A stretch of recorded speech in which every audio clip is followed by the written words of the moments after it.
आप सभी छात्रों का आज के सत्र में बहुत-बहुत स्वागत है। हम अध्याय 5 को डिस्कस कर रहे हैं आपके साथ और आज हम ये जो अध्याय है जीवन की मौलिक इकाई सिद्धांत, इसका भाग 5 आपके साथ चर्चा में लेकर आएँगे। इस चर्चा में हम एनसीईआरटी अनुभाग 5.2 एवं 5.2.5 में आए हुए मुख्य बिंदुओं पर आपके साथ चर्चा करेंगे। यह अस्वीकरण है। अब इस सत्र के जो प्रमुख सीखने के उद्देश्य हैं उन पर ध्यान दे लेते हैं। सबसे पहले हम आपके साथ बात करेंगे माइटोकॉन्ड्रिया की, उसकी संरचना की, उसके कार्यों की, कैसे वह ऊर्जा उत्पादन एवं कोशिकीय श्वसन में अपनी भूमिका देता है। इसके बाद हम आपसे बात करेंगे प्लास्टिड्स की। प्लास्टिड के कितने प्रकार होते हैं, उनके कार्य क्या हैं, पादप कोशिकाओं में प्रकाश संश्लेषण एवं वर्णक भंडारण में उनकी भूमिका क्या है, उसके बारे में बात करेंगे। फिर हम आपके साथ बात करेंगे रिक्तिकाओं की संरचना की और उनके कार्यों की। भंडारण वह कैसे करते हैं, अवशिष्ट को निपटाने में उनकी क्या भूमिका है, कोशिका स्फीति को बनाए रखने में उनका क्या महत्व है, इन बातों पर भी आपके साथ चर्चा करेंगे। फिर हम आपके साथ बात करेंगे कोशिका विभाजन की, जिसमें वृद्धि, मरम्मत एवं प्रजनन में कोशिका विभाजन के विभिन्न चरणों के क्या महत्व हैं, जिसमें समसूत्री विभाजन एवं अर्धसूत्री विभाजन शामिल है। तो यह 4 आज हमारे सीखने के उद्देश्य हैं, जिनको लेकर हम आज के सत्र की चर्चा आपके साथ शुरू करने वाले हैं। अनुक्रमणिका को यदि हम देखें तो हमें सबसे पहले जानना होगा कि कोशिका किससे बनी होती है, उसका संरचनात्मक संगठन क्या है।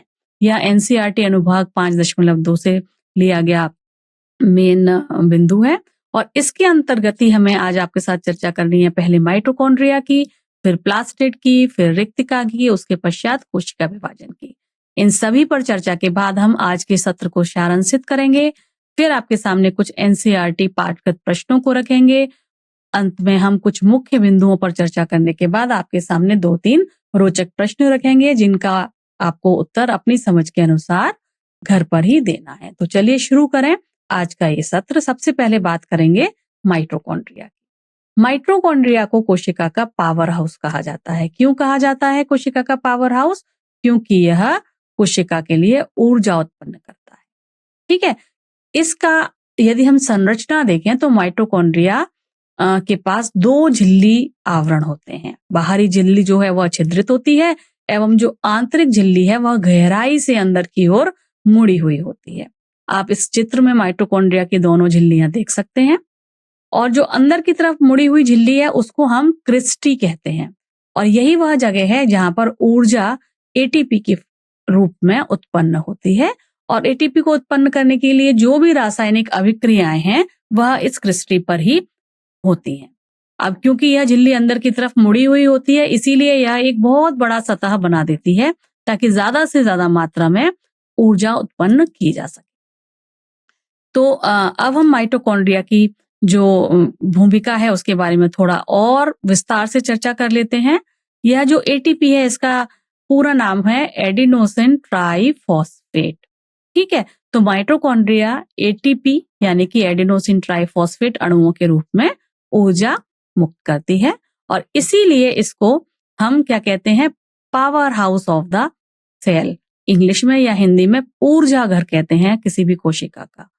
तो ये जो एटीपी है इसी को हम कोशिका की ऊर्जा मुद्रा कह सकते हैं। तो ऊर्जा का उपयोग कहाँ कहाँ करती है फिर सेल? जो भी हमारी कोशिका है वह ऊर्जा का उपयोग नए नए रासायनिक यौगिक बनाने में करती है या यांत्रिक कार्य के लिए भी उपयोग की जाती है।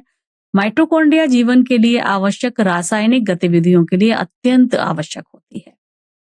तो इसकी भूमिका पर अब हम थोड़ा आगे और चर्चा करेंगे और इसकी अद्वितीय विशेषताओं के बारे में चर्चा कर लेते हैं कि यह जो माइटोकॉन्ड्रिया है वह किसी भी कोशिका का एक अजीब अंगक माना जाता है, क्योंकि इसके पास अपना स्वयं का डीएनए होता है, इसके पास अपने स्वयं के राइबोसोम्स भी होते हैं, अर्थात वे अपनी कुछ मात्रा में प्रोटीन बनाने के लिए सक्षम होते हैं। उन्हें पूरी तरीके से किसी भी कोशिका पर निर्भर रहने की जरूरत नहीं होती, इसीलिए उन्हें अर्ध स्वायत्त माना जाता है, क्योंकि उनके पास अपना स्वयं का आनुवंशिक पदार्थ होता है। ठीक है, अब हम बात कर लेते हैं प्लास्टिड की। तो प्लास्टिड जो है वह केवल पादप कोशिकाओं के पास पाए जाने वाला विशिष्ट कोशिकांग है जो भोजन के संश्लेषण और उसके भंडारण के लिए काफी अनिवार्य भूमिका निभाता है। इसमें हरा वर्णक क्लोरोफिल होता है। ये प्रकाश संश्लेषण की प्रक्रिया के लिए जिम्मेदार है, जिसमें वे प्रकाश ऊर्जा को अवशोषित कर उसे रासायनिक ऊर्जा में परिवर्तित करते हैं। तो प्लास्टिड के अलग अलग प्रकार होते हैं। क्लोरोप्लास्ट जो है वह हरा रंग का होता है। ये प्रकाश संश्लेषण में अपनी प्रक्रिया के लिए जिम्मेदार है, जिसमें वो प्रकाश ऊर्जा को अवशोषित करके उसको रासायनिक ऊर्जा में यानी कि भोजन में परिवर्तित कर देता है। दूसरी तरीके का जो प्लास्टिक है उसे बोलते हैं ल्यूकोप्लास्ट। ल्यूकोप्लास्ट जो है वह मुख्य रूप से भंडार करता है, भंडारण का कार्य करता है, जिसमें स्टार्च, तेल एवं प्रोटीन जैसे कुछ जरूरी पोषक तत्व होते हैं जो उन्हें संचित किया जाता है। तीसरे तरीके का जो प्लास्टिड है उसे हम क्रोमोप्लास्ट कहते हैं। ये रंगीन प्लास्टिड होते हैं जो फूलों और फलों को विभिन्न आकर्षक रंग देने के लिए अपनी भूमिका निभाते हैं। दिए गए चित्र में आप तीनों तरीके के लवक या प्लास्टिक प्लास्टिड्स देख सकते हैं, क्लोरोप्लास्ट, क्रोमोप्लास्ट एवं ल्यूकोप्लास्ट। इन्हें हिंदी में हरित लवक, वर्णी लवक एवं अवर्णी लवक के रूप में बताया जाता है। चलिए तो अब हम क्रोमोप्लास्ट और क्लोरोप्लास्ट की बात कर लेते हैं। सबसे पहले क्रोमोप्लास्ट जो है वह प्लास्टिड का एक ऐसा प्रकार है जो प्लांट सेल्स में पाया जाता है। इसके अंदर तरह तरह के लवक होते हैं। जब इनपे क्लोरोफिल नामक लवक होता है तो यह हरा रंग देता है। तो क्लोरोफिल ही वह लवक है जो पेड़ पौधों को उनका हरा रंग देता है, क्योंकि यह जो लवक है क्लोरोफिल यह हरे रंग का है और प्रकाश को यह अवशोषित करने की भी क्षमता रखता है। तो यदि जब भी आपको कोई पौधा हरा दिख रहा है तो हमें समझ लेना चाहिए कि उसमें क्लोरोफिल लवक है। एक दिलचस्प बात यह है कि जब किसी भी क्रोमोप्लास्ट के अंदर क्लोरोफिल होगा तो हम उसको क्लोरोप्लास्ट कहेंगे। मतलब क्रोमोप्लास्ट की एक ब्रॉड कैटेगरी हम मानेंगे, एक बड़ी इसको एक विभाग मानेंगे जहां पर क्लोरोप्लास्ट नामक एक विशेष तरीके का लवक इसके अंदर मौजूद होगा, जिसमें क्लोरोफिल मौजूद होगा। तो जो क्लोरोप्लास्ट है वही वह वाला प्लास्ट है या लवक है जो प्रकाश संश्लेषण में मदद करता है। तो जब भी आपको हरे रंग का कोई लवक दिखाई दे तो समझ जाइए कि वह क्लोरोप्लास्ट है। जो क्लोरोप्लास्ट है उसका मुख्य कार्य होता है प्रकाश संश्लेषण करना, यानी कि यही वह जगह है जहां पौधे सूर्य की रोशनी को पकड़ेंगे और उसको रासायनिक अभिक्रियाओं के द्वारा ग्लूकोज में यानी भोजन में परिवर्तित कर देंगे। यह बिल्कुल ऐसा ही है जैसे हमारे घर में किचन होता है जहां कच्चा माल आता है और फिर उस कच्चे माल को इस्तेमाल करके हम भोजन बनाते हैं। तो यहाँ पर कच्चा माल क्या है? सूरज की रोशनी है, पानी है, कार्बन डाइऑक्साइड है।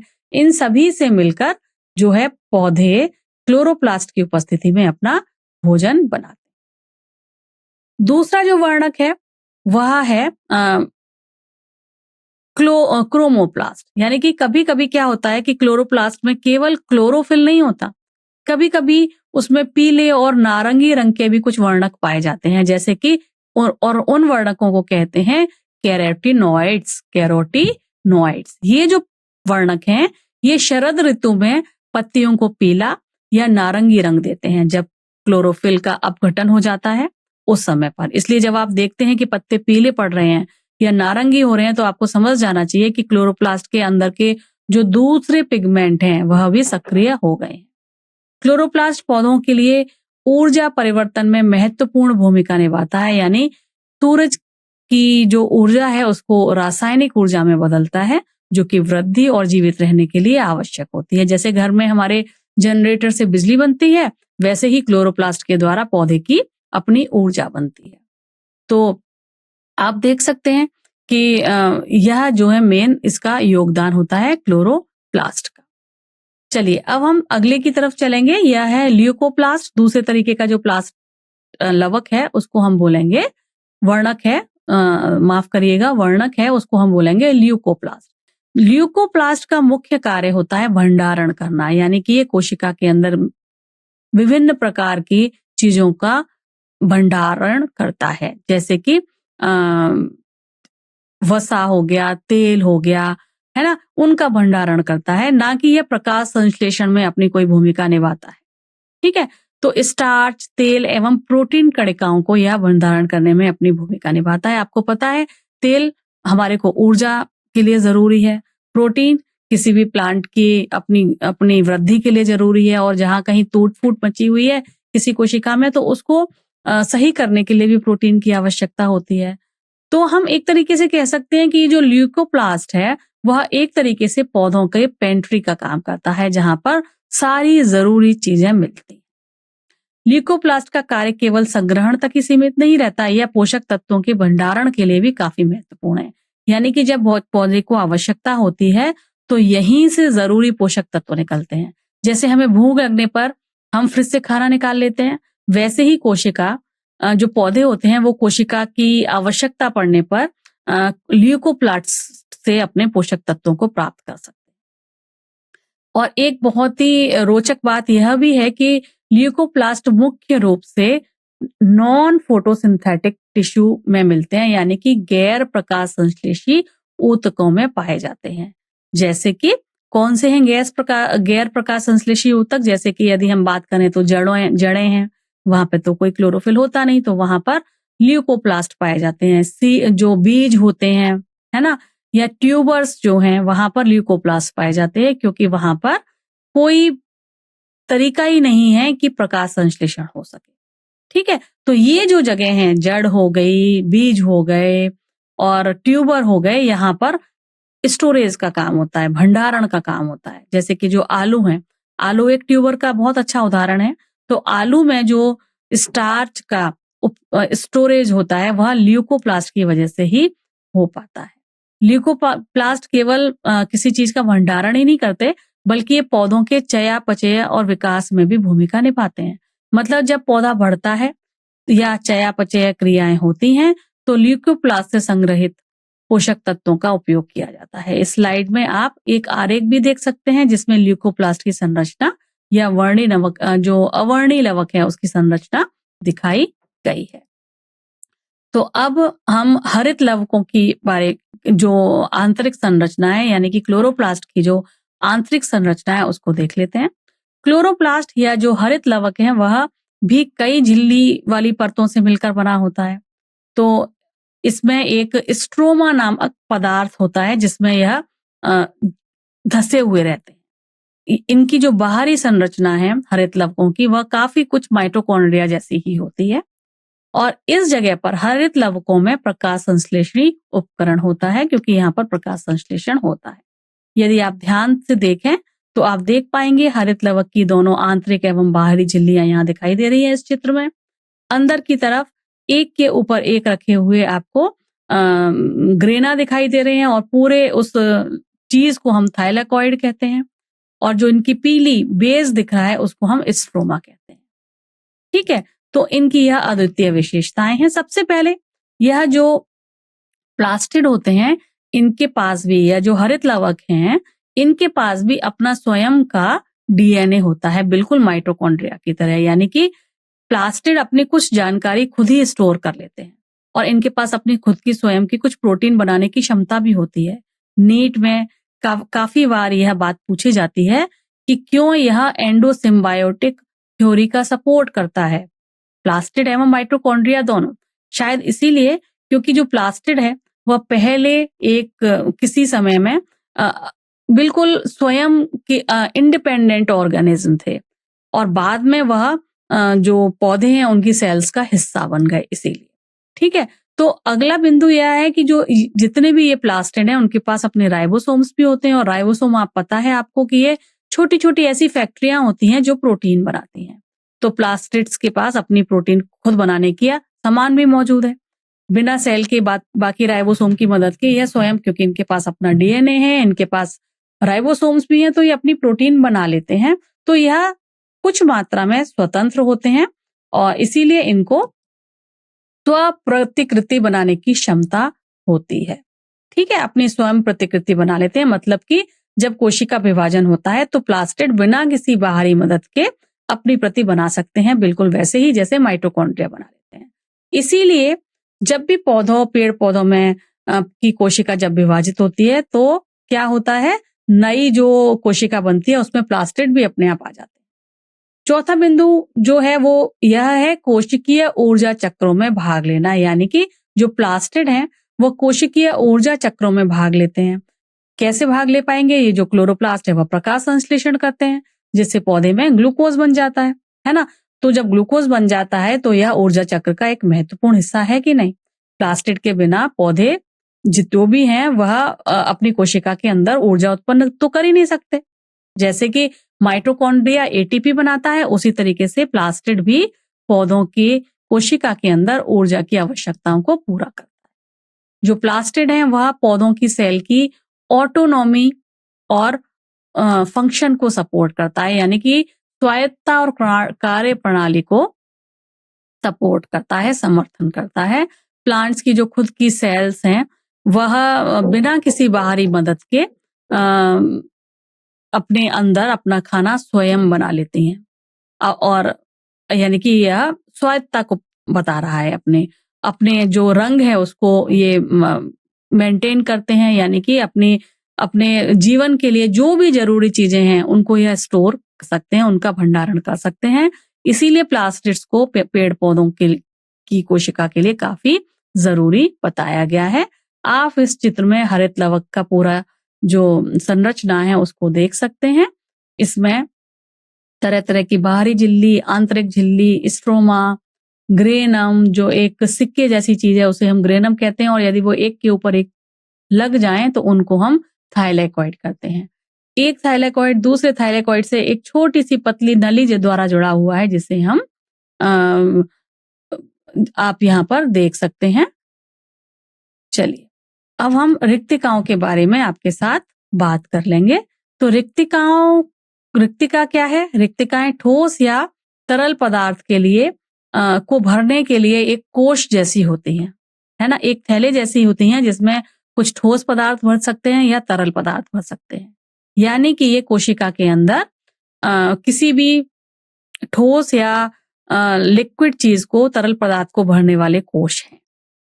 यदि हम बात करें तो जो हमारी जंतु कोशिकाएं हैं उनमें जो यह रिक्तिकाएं होती हैं उनका जो साइज है वो छोटा होता है, जबकि जो पेड़ पौधों में पाई जाने वाली रिक्तिकाएं होती हैं वह काफी बड़ी होती हैं। यदि हम एक परिपक्व पादप कोशिका की बात करें तो उसका जो आयतन 50% से लेकर 90% जितना हिस्सा केवल इस कोशिका का ही होता है, किसी भी एक पादप कोशिका के पास। पादप कोशिका के अंदर बहुत बड़ी बड़ी रिक्तिकाएं पाई जाती हैं। ठीक है, तो ये मैंने आपको बता दिया कि इनकी जो रिक्तिका है वह 50 से 90% का जो एरिया है जो घेर सकती है। आप देखिए यहाँ पर आपको दिखाया जा रहा है कि ये कितनी बड़ी बड़ी रिक्तिकाएं पादप कोशिका में आपको दिखाई दे रही हैं। चलिए, तो अब हम यह जो रिक्तिकाएं हैं उसमें संग्रहित कौन कौन से घटक हैं उनके बारे में बात कर लेंगे। तो जो रिक्तिकाएं हैं रिक्तिकाओं में के अंदर जो है कोशिका रस भरा हो, ठीक है, तो जिसे हम सेल सैप कहते हैं अंग्रेजी में। यह जो सेल सैप है यह एक तरीके से एक पानी का सॉल्यूशन कह सकते हैं जिसमें कई तरीके की जरूरी चीजें, खनिज जो हैं घुले हुए रहते हैं। तो इसका जो मुख्य काम है वह है कि कोशिका के अंदर जो भी दबाव आ रहा हो उसको यह मेंटेन करे, जिससे जो पेड़ हैं उनकी पत्तियों में, उनके तनों में एक तरीके का टर्जिडिटी बनी रहे और एक तरीके से टाइट वो बने रहे ताकि वह सीधे खड़े रहे। ठीक है, कोई भी जो वैक्यूल है, कोई भी जो रिक्तिका है वह बिना कोशिका रस के अधूरी ही मानी जाती है। ठीक है, तो इसीलिए यह कोशिका द्रव्य से भरी रहती है, पहली बात। दूसरा, इसके अंदर कुछ संग्रहित पदार्थ भी होते हैं जैसे अमीनो अम्ल जिसे कहते हैं, शर्करा कहते हैं, इस तरीके के पदार्थों इसके अंदर भरे रहते हैं। तो इसीलिए यह जो रिक्तिका है वह पादप कोशिका के जीवन के लिए काफी महत्वपूर्ण होती है, क्योंकि यह किसी भी दबाव को झेल पाने के लिए कोशिका को शक्ति प्रदान करती हैं, एक तरीके का मजबूत सपोर्ट प्रदान करती हैं। इसके अंदर किसी किसी कोशिका के अंदर तरह तरह के कार्बनिक अम्ल भी भरे हुए रहते हैं। इनमें कुछ कुछ कोशिकाओं में प्रोटीन्स भी रसधानियों में संग्रहित किया जाता है। इस पिक्चर में आप रिक्तिका का पिक्चर देख सकते हैं। अब हम एक कोशिकीय जीवों में रिक्तिकाओं की बात कर लेते हैं। तो एक कोशिकीय जीव जैसे कि अमीबा, इनमें कुछ खाद्य रिक्तिकाएं होती हैं। खाद्य रिक्तिकाएं हैं तो उसमें खाद्य पदार्थ होगा, है ना।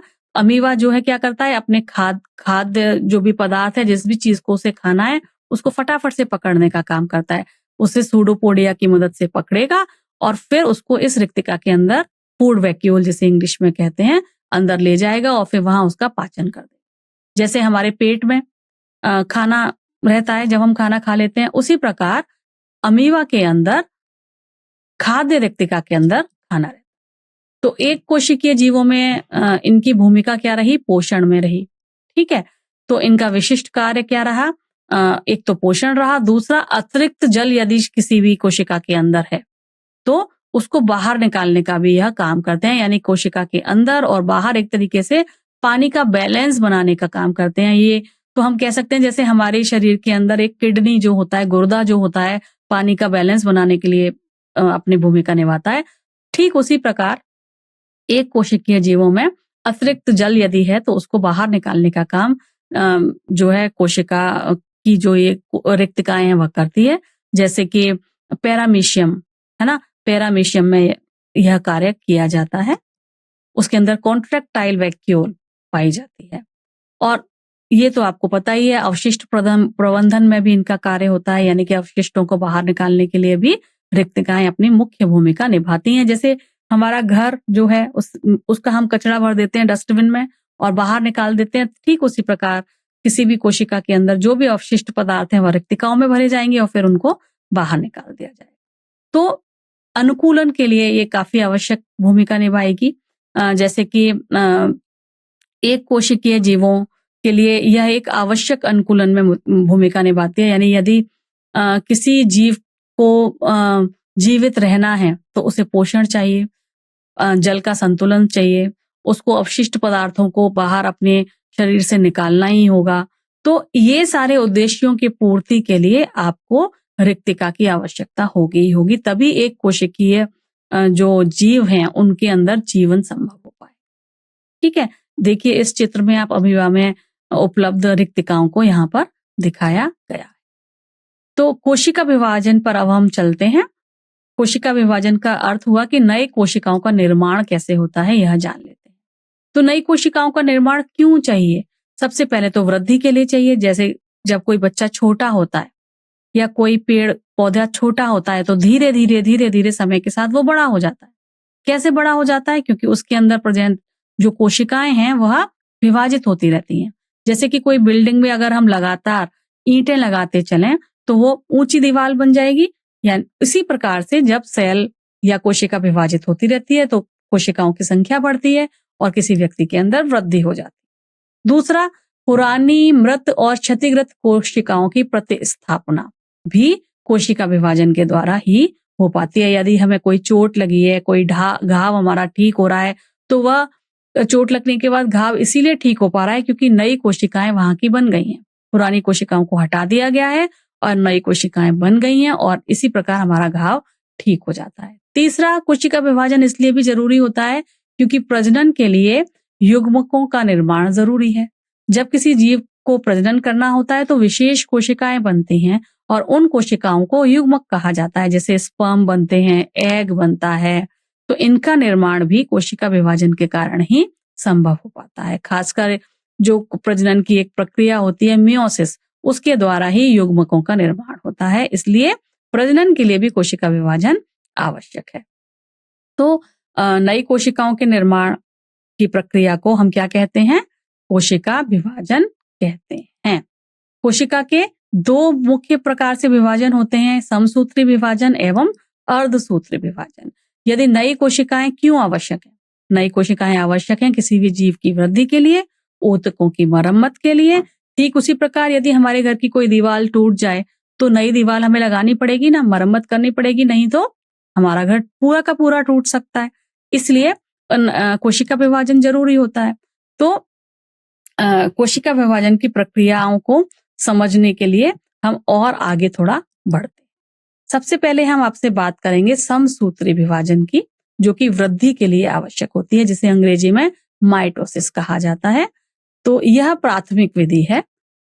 तो इसमें प्रत्येक जो मात्र कोशिका होती है वह विभाजित होकर 2 समान संतति कोशिकाओं में बदल जाती है। ठीक है। बिल्कुल समान, जैसे कि फोटोकॉपी मशीन में यदि हम कोई पेपर रखें तो एकदम सेम कॉपी निकल कर आती है। उसी प्रकार से प्रत्येक मात्र कोशिका के विभाजन होने के बाद एकदम उसी के प्रकार की 2 संतति कोशिकाएं बनती हैं समसूत्री विभाजन के द्वारा।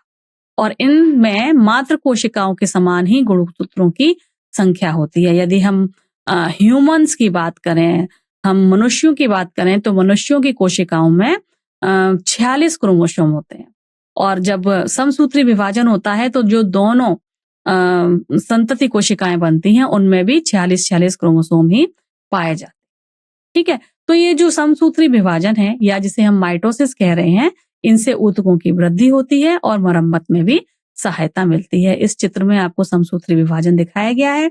आप देखिए, समसूत्री विभाजन के बाद जो नई 2 संतति कोशिकाएं बनी हैं, उनमें बिल्कुल मात्र कोशिका के बराबर ही गुणसूत्रों की संख्या है। अब हम बात करेंगे अर्धसूत्री विभाजन की, जिसके द्वारा युग्मकों का निर्माण होता है।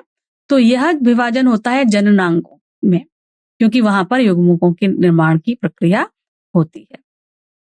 तो अर्धसूत्री विभाजन में लगातार 2 विभाजन होते हैं, जबकि जो समसूत्री विभाजन था उसमें सिर्फ 1 विभाजन हमने देखा। इसमें 2 विभाजन होते हैं और इनमें 2 विभाजन के बाद 4 सेल्स, संतति सेल्स बनती हैं और उनमें जो क्रोमोसोम्स हैं उनकी संख्या आधी रह जाती है। यह क्यों होता है? यह इसलिए होता है ताकि आनुवंशिक रूप से कुछ वेरिएशन आ सके। ठीक है। तो एक एकल कोशिका विभाजित होकर 4 नई कोशिकाओं का उत्पादन करती है और इनमें गुणसूत्रों की संख्या आधी रह जाती है, यानी कि 46 थे तो हमारी 23 गुणसूत्रों की संख्या रह जाएगी। कम क्यों होंगे? आखिर कम क्यों होंगे गुणसूत्र? इसकी बात यह क्यों है? यह इसलिए होंगे कम, आधे इसलिए होंगे ताकि आगे आने वाला जो जनरेशन है उसमें आनुवंशिक विविधता को सुनिश्चित किया जा सके। ठीक है। ताकि नए नए जो ट्रेड्स हैं वह आ सकें। इसलिए आनुवंशिक विविधता के लिए गुणसूत्रों की संख्या पहले आधी की जाती है, ताकि निषेचन के बाद पूर्ण गुणसूत्र जब बहाल करने के लिए युग्मकों का संयोजन हो तो नए तरीके की विविधता आ सके, है ना। पहले गुणसूत्रों की संख्या आधी होगी, फिर निषेचन के द्वारा जब एग और स्पर्म मिलेंगे तो दोनों के पास अपने अपने आधे आधे क्रोमोसोम होंगे और वह जुड़ के पूरा सेट दोबारा से बना देंगे। ठीक है। तो यदि आधे नहीं होते एग और स्पर्म में तो क्या होता? ऐसे ही पूरे 46 होते तो क्या होता? हर पीढ़ी में गुणसूत्रों की संख्या दुगनी हो जाती, जो कि संभव होता ही नहीं। इसीलिए पहले आधे आधे क्रोमोसोम अर्धसूत्री विभाजन में किए जाते हैं और यह बहुत जरूरी होता है ताकि आनुवंशिक भिन्नता आए, क्योंकि बदलते वातावरण के साथ अपने विकास के लिए, उसके बदलते वातावरण के साथ अपने अनुकूलन के लिए आनुवंशिक भिन्नता आना बहुत ही जरूरी हो जाता है। तो प्रजाति की विशिष्ट गुणसूत्र संख्या को बनाए रखने के लिए भी इसका बहुत ज्यादा महत्व होता है।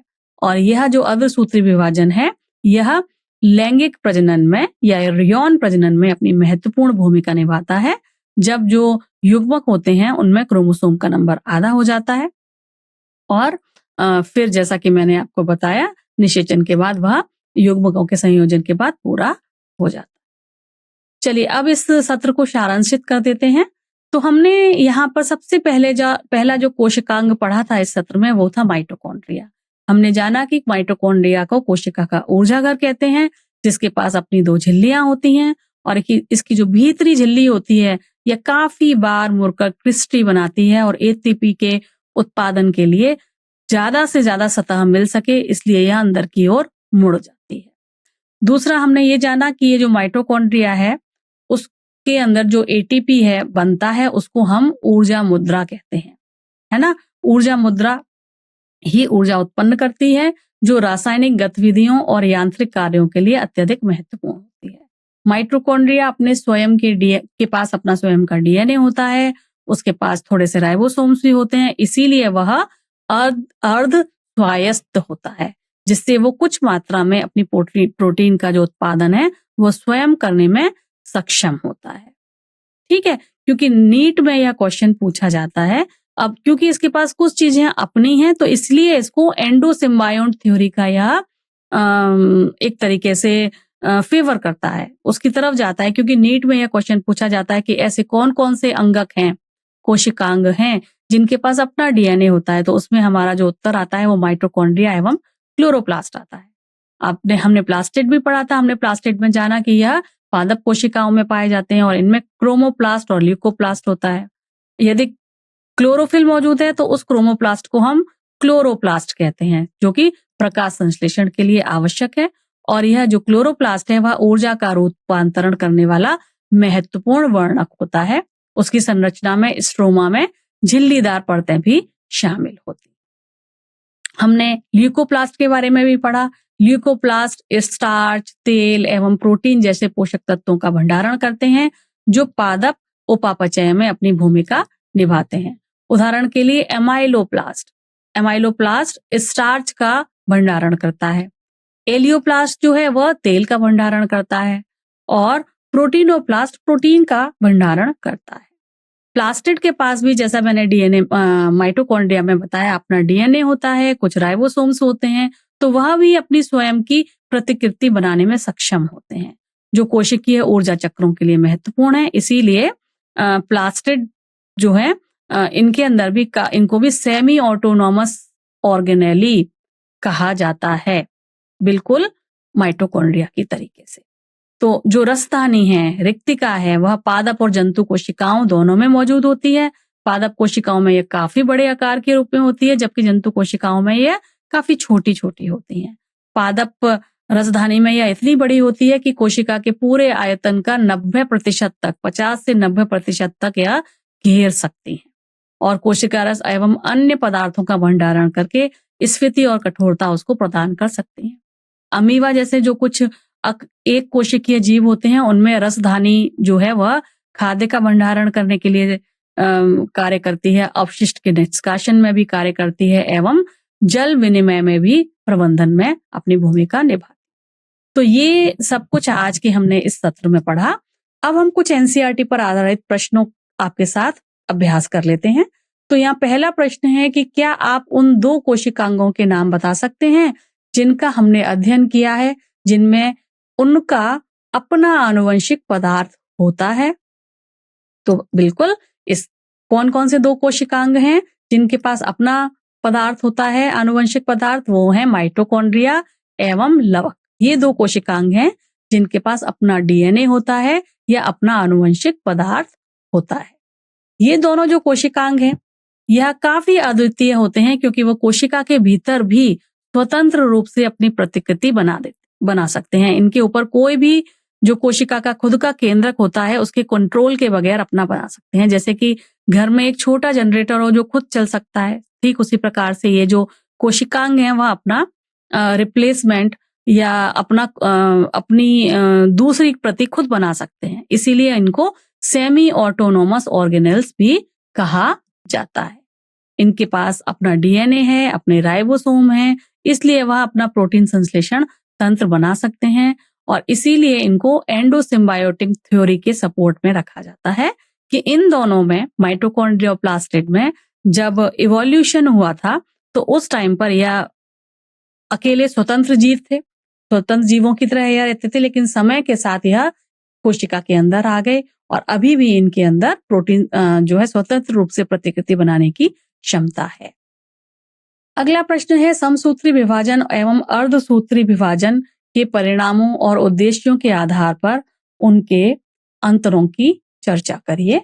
तो समसूत्री विभाजन एवं अर्धसूत्री विभाजन कोशिका विभाजन के 2 अलग अलग प्रकार हैं। जो समसूत्री विभाजन है या जो माइटोसिस है उसके परिणाम स्वरूप 2 समान संतति कोशिकाएं बनती हैं जिनमें मात्र कोशिका के समान बिल्कुल उतने ही गुणसूत्र होते हैं, है ना। और मुख्य रूप से ये कब काम करते हैं? ये तब काम करते हैं जब हमारे शरीर में वृद्धि करनी है या मरम्मत करनी है, कभी कहीं चोट लग गई है तो उसको ठीक करना है, या फिर किसी व्यक्ति की में वृद्धि हो रही है, बच्चा या जब बड़ा हो रहा है यानी कि उसकी ऊंचाई बढ़ रही है, तो ऐसी सभी जगह पर माइटोसिस या समसूत्री विभाजन होता है। ठीक है, तो अर्धसूत्री विभाजन कहाँ होता है? यह जो प्रक्रिया है यह एक कोशिका से 4 नई कोशिकाएं बनाती है और हर एक में जो है गुणसूत्रों की संख्या मात्र कोशिका के मुकाबले आधी होती है। यानी कि यदि मात्र कोशिका में 46 गुणसूत्र हैं तो अर्धसूत्री विभाजन के बाद हर युग्मक में केवल 23 गुणसूत्र रह जाएंगे। यह तब जरूरी होता है जब प्रजनन होता है, जब निषेचन के बाद गुणसूत्रों की संख्या वापस सामान्य हो जाती है। इस चित्र में आपको दोनों ही विभाजन दिखाए गए हैं, अर्धसूत्री एवं समसूत्री विभाजन। तो यह इस प्रश्न का उत्तर था। अगला प्रश्न पूछा गया है, पादप कोशिकाओं में श्वेत लवक की क्या भूमिका है, बताएं। तो पादप कोशिकाओं में जो श्वेत लवक होते हैं, जिसे अंग्रेजी में ल्यूकोप्लास्ट कहते हैं, वह मुख्य रूप से भंडारण अंग के रूप में कार्य करते हैं। जैसे कि आप इसको इस तरीके से सोच सकते हैं, जैसे हमारे घर में कोई स्टोर रूम होता है जहां पर सभी जरूरी चीजें हम रखते हैं, भंडारित करते हैं। उसी प्रकार से यह जो ल्यूकोप्लास्ट हैं वो पौधे में या कोशिका में पाए जाने वाले सभी जरूरी चीजों को अपने पास स्टोर करते हैं, जैसे कि तेल है, स्टार्च है, प्रोटीन कणिकाएं हैं। ये वह आवश्यक पदार्थ हैं जिसकी किसी भी पेड़ को, पौधे को या किसी भी पादप को उपापचय और वृद्धि के लिए जरूरत पड़ती है। उनके लिए वह महत्वपूर्ण होते हैं, तो इन सबको यह रखते हैं। ठीक है, तो यह इसका उत्तर था। चलिए अब हम अगले प्रश्न को देख लेते हैं। प्रश्न संख्या 4, इसमें लिखा है, एक पादप कोशिका का क्या होगा यदि उसकी रिक्तिकाएं स्फीति दाब बनाए रखने में असमर्थ हो। पादप संरचनाएं और कार्य पर संभावित प्रभावों की भी चर्चा करिए। तो यह प्रश्न हमसे पूछा गया है पादप कोशिका के बारे में, उसकी स्फीति दाब के बारे में। तो यदि किसी पौधे की कोशिका की जो रसधानी है, जिसे हम वैक्यूल कहते हैं, अपना यदि यह टर्गर प्रेशर बनाए नहीं रखेगी तो क्या होगा? उस पौधे की संरचना कैसी हो जाएगी? एकदम ऐसे मुरझा सा जाएगा पौधा, है ना। यदि पादप कोशिका अपना स्फीति दाब नहीं बना पाएगी तो उसकी संरचनात्मक जो अखंडता है वह खराब हो जाएगी। जो पादप ऊतक है वो बिल्कुल मुरझा जाएगा। हम कह सकते हैं कभी कभी यदि हम बहुत दिनों तक पेड़ पौधों में पानी ना डालें तो पत्तियां मुरझा जाती हैं कि नहीं, उस प्रकार से हो जाएगा स्फीति दाब यदि पादप कोशिका ने अपना मेंटेन नहीं किया तो ये जो स्फीति दाब है यह कोशिका वृद्धि के विरुद्ध कोशिका की आंतरिक सामग्री पर दबाव डालता है, पादप कोशिकाओं को कठोरता प्रदान करता है और उसकी संरचनात्मक आकृति को बनाए रखने में मदद करता है। तो पर्याप्त स्फीति दाब के बिना पादप एक सीधी स्थिति बनाए रखने में सक्षम नहीं हो सकता और ढह सकते हैं। इससे प्रकाश संश्लेषण के लिए कुशलतापूर्वक सूर्य के प्रकाश को ग्रहण करने की पादप की क्षमता से समझौता होगा और पोषक तत्व परिवहन और गैस विनिमय जैसे बुनियादी कार्यों में भी बाधा आएगी। ठीक है, यदि सीधे नहीं होंगे तो अच्छे से वो प्रकाश ले ही नहीं पाएंगे, प्रकाश नहीं ले पाएंगे तो प्रकाश संश्लेषण भी नहीं कर पाएंगे। सही बात है ना। तो ये एक हम कह सकते हैं कि लॉन्ग टर्म इफेक्ट हो जाएगा। पेड़ पौधों की जो वृद्धि है वो बहुत धीमी हो जाएगी और इतनी धीमी हो जाएगी कि इसके पादपों के ऊपर नकारात्मक इसका प्रभाव पड़ सकता है। ठीक है, यानी कि उनकी कम उत्तरजीविता हो सकती है। ठीक है ना, वो सही से वृद्धि कर पाएंगे और ना सही से जी पाएंगे। तो यह इसका उत्तर है। आज के जो सत्र में हमारे मुख्य बिंदु थे उनमें हमने सबसे पहले दोबारा से उनको दोहरा लेते हैं तो माइटोकॉन्ड्रिया के बारे में बात की। इसको हमने कोशिका का पावर हाउस कहा, शक्ति गृह कहा, जहां पर ऊर्जा के लिए एटीपी बनता है। फिर हमने दूसरा जो कोशिकांग है जिसके बारे में आपके साथ चर्चा की वह थे प्लास्टिड। यह भी विशिष्ट कोशिकांग होते हैं। यह हमने जाना क्योंकि कोशिका ये क्या करते हैं, प्रकाश संश्लेषण में मदद करते हैं। क्लोरोप्लास्ट, ल्यूकोप्लास्ट भंडार करते हैं स्टार्च का, तेल का, प्रोटीन का, और यह ल्यूकोप्लास्ट आमतौर पर रंगहीन होते हैं और इनमें जो भी प्लास्टिड हैं उनमें अपना स्वयं का डीएनए एवं राइबोसोम भी होता है। यह भी हमने जाना, इसीलिए इनको क्या कहते हैं, हम सेमी ऑटोनोमस कहते हैं। तीसरे तरीके का जो प्लास्टिड था वह क्रोमोप्लास्ट था, जो फलों को एवं फूलों को अपना जो है तरह तरह के रंग देते हैं। तीसरा जो हमने कोशिकांग पढ़ा था वह था रिक्तिकाएं। यह पादप कोशिकाओं में बड़ी होती हैं और कोशिका को स्फीति प्रदान करती हैं ताकि वह प्रेशर मेंटेन कर सकें। तरह तरह का जो दबाव है, जो स्फीति दाब ये बनाएंगी, उनसे उस दबाव को महसूस कर सकें और बिल्कुल सीधा पेड़ खड़ा रहे, पत्तियां बिल्कुल सीधी खड़ी रहें, उसके लिए यह जिम्मेदार होती हैं। हमने कोशिका विभाजन की भी आपसे बात की, जिसमें समसूत्री विभाजन में कोशिका विभाजन जो होगा वह बिल्कुल मात्र कोशिकाओं जैसे ही संतति कोशिकाएं उत्पन्न करेगा। एक कोशिका से 2 समान पुत्री कोशिकाएं बनेंगी जिनमें आनुवंशिक पदार्थ समान रहेंगे और इस तरीके का विभाजन शरीर में वृद्धि, मरम्मत या रखरखाव के लिए किया जाता है। और उसके बाद हमने अर्धसूत्री विभाजन पढ़ा था जो कि युग्मकों में होता है और निषेचन के बाद जो गुणसूत्रों की संख्या है वह बराबर हो जाती है। अदरवाइज जो संतति कोशिकाएं हैं यानी कि एग और स्पर्म, उनमें आधी रह जाती है और निषेचन के बाद जब वह उन दोनों का मिलान होता है तब दोबारा से उनकी संख्या मात्र कोशिका के बराबर हो जाती है। और अर्धसूत्री विभाजन में कोशिका विभाजन से एक कोशिका से 4 संतति कोशिकाएं बनती हैं। यह आज के सत्र के मुख्य बिंदु थे। अब आपके सामने हम कुछ रोचक प्रश्न रखेंगे, यानी कि यदि माइटोकॉन्ड्रिया और क्लोरोप्लास्ट दोनों में उनका अपना डीएनए होता है तो इनके क्या विकासात्मक निहितार्थ हो सकते हैं? अपने उत्तर को बताएं। यह आपके सामने एक प्रश्न है। दूसरा, समसूत्री विभाजन की प्रक्रिया के परिणाम स्वरूप 2 समान संतति कोशिकाएं बनती हैं, जबकि अर्धसूत्री विभाजन के परिणाम स्वरूप गुणसूत्रों की संख्या आधी एवं जो रह जाती है एवं 4 आनुवंशिक रूप से भिन्न कोशिकाएं बनती हैं। वृद्धि, मरम्मत एवं प्रजनन के संदर्भ में इनके अंतरों के महत्व पर चर्चा करें। तो इन दोनों प्रश्नों के बारे में आप सोचें और अपनी समझ के अनुसार इसका अभ्यास घर पर ही करें। तो यह था आज का सत्र जो यहीं समाप्त होता है। मुझे उम्मीद है आज के सत्र में जो भी टॉपिक हम चर्चा में लेके आए हैं वो आपको बहुत अच्छे से समझ में आए हैं। अब नए टॉपिक्स के साथ अगले सत्र में आपके साथ मुलाकात होगी। तब तक के लिए बहुत बहुत धन्यवाद। आप अपना विशेष रूप से अच्छे से ध्यान रखें। धन्यवाद।